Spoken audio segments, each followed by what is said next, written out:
here. It's the first blue dot. They are received by very first health checkup.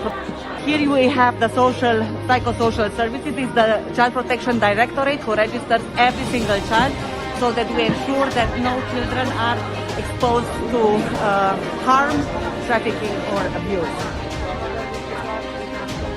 Children are staying right now here because they have a transport in 30 minutes, but otherwise when they stay longer, there are other tents who are heated. They receive food and water, obviously.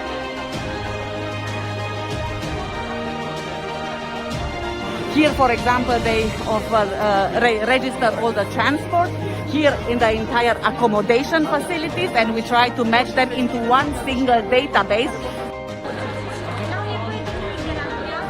Here, it's the waiting room, already with tents, where people have to stay longer, can rest. It's also there organized.